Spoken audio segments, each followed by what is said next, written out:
Hi, and welcome to Michelle Reads the Bible, where we're reading the Bible right now as you would a book front to back. We are kind of jumping around, though, a little bit. We're reading a portion of the Old Testament, which is the front half of the book. A portion of the New Testament is back half of the book. And then we'll jump into a psalm and a proverb. We are unedited, unfiltered, unrehearsed, and we are reading from the Common English Bible for the next little bit. So let's just jump into it. Jeremiah chapters 35 and 36 today. Jeremiah received the Lord's word during the rule of Judah's king Jehoiakim, Josiah's son. Go to the Rechabite family and invite them to come to one of the rooms of the Lord's temple. When they arrive, offer them some wine to drink. So I took Jazaniah, Jeremiah's son, and Habaziniah's grandson, and his brothers and all his sons, and the whole Rechabite family. And I brought them to the room in the Lord's temple, assigned to the sons of Hanan, Igdaliah's son, the man of God.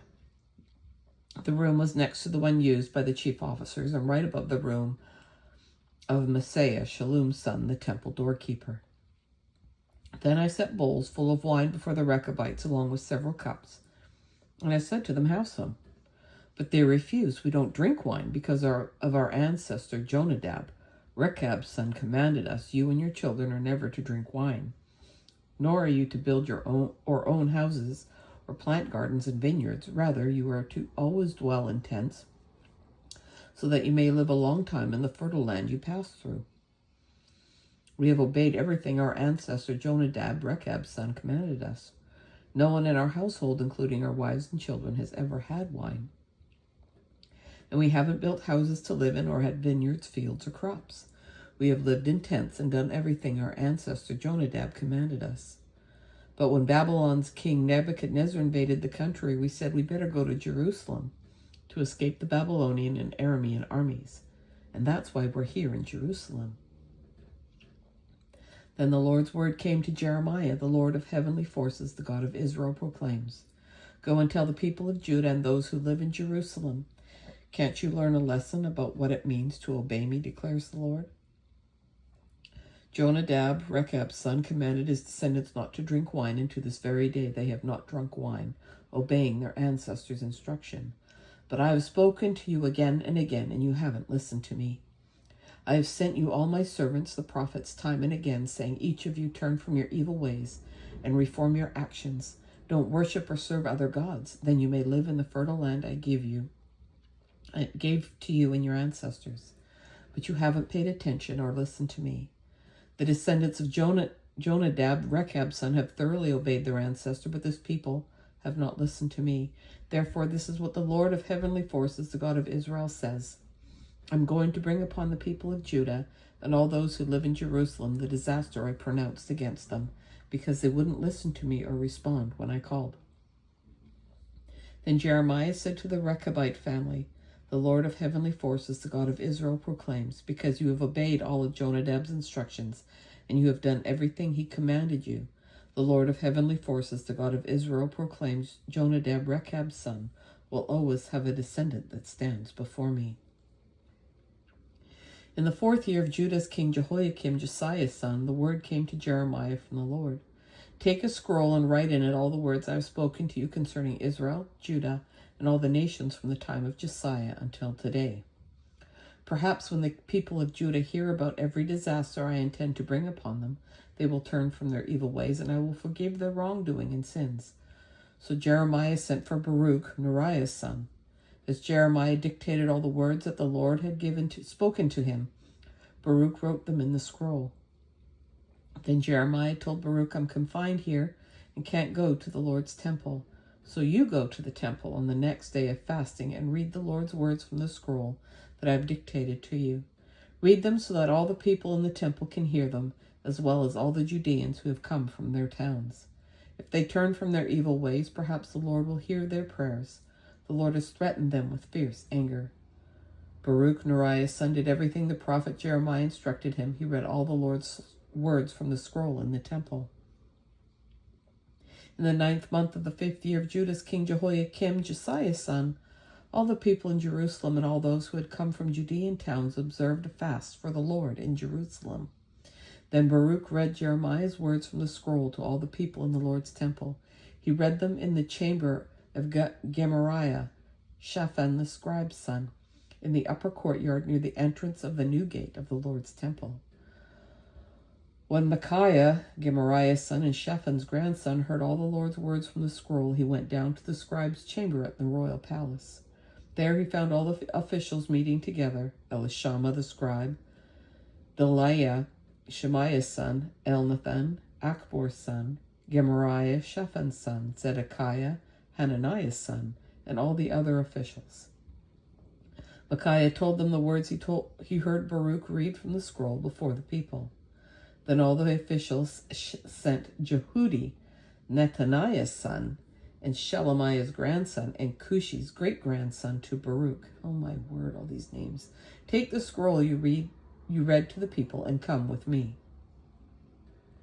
So Baruch, Neriah's son, took the scroll and went to the officials, and they said to him, "Sit down and read it to us." So Baruch read it to them, and when they heard all its words, they were alarmed and said to Baruch, "We must at once report all this to the king." Then they asked Baruch, "Tell us, how did you write all these words? Did they come from Jeremiah?" Baruch replied, "He dictated all the words to me, and I wrote them with ink in the scroll." The officials then said to Baruch, "You and Jeremiah had better go and hide, and don't let anyone know where you are." After leaving the scroll in the room of Elishama the scribe, they went to the king's court and told him everything. The king sent Jehudi to take the scroll, and he retrieved it from the room of Elishama the scribe. Then Jehudi read it to the king and all his royal officials who were standing next to the king.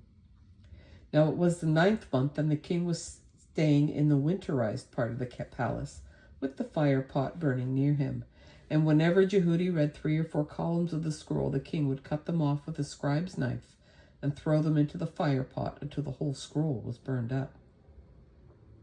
Neither the king nor any of his attendants who heard all these words were alarmed or tore their clothes. Elnathan, Delaiah, and Gemariah begged the king not to burn the scroll, but he wouldn't listen to them. And the king commanded Jeremiel, the king's son, along with Sariah, Azriel's son, and Shelemiah, Abdiel's son, to arrest the scribe Baruch and the prophet Jeremiah, but the Lord hid them.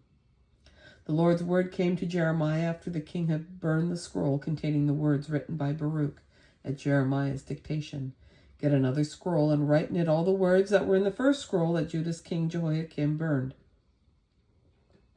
Then say to Judah's king Jehoiakim, the Lord proclaims, you burned that scroll because it declared that the king of Babylon will come and destroy this land and eliminate every sign of life from it. Therefore, this is what the Lord proclaims about Judah's king Jehoiakim. He won't have any heirs to occupy the throne of David, and his dead body will be cast out and exposed to the heat of the day and the frost of the night.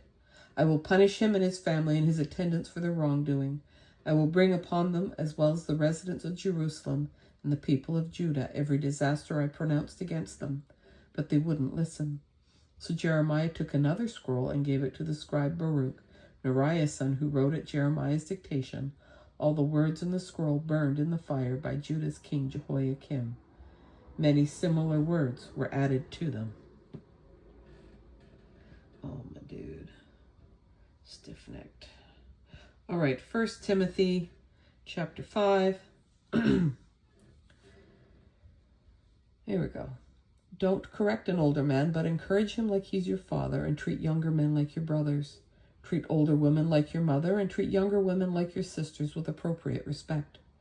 Take care of widows who are truly needy, but if a particular widow has children or grandchildren, they should first learn to respect their own family and repay their parents, because this pleases God.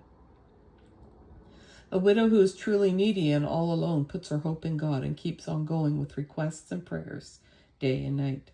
But a widow who tries to live a life of luxury is dead even while she is alive. Teach these things so that the families will be without fault. But if someone doesn't provide for their own family, and especially for a member of their household, they have denied the faith, and they are worse than those who have no faith. Put a widow on the list who is older than 60 years old and who is faithful to her husband. She should have a reputation for doing good, raising children, providing hospitality to strangers, washing the feet of the saints, helping those in distress, and dedicating herself to every kind of good thing. But don't accept younger widows for the list. When their physical desires distract them from Christ, they will want to get married. Then they will be judged for setting aside their earlier commitment.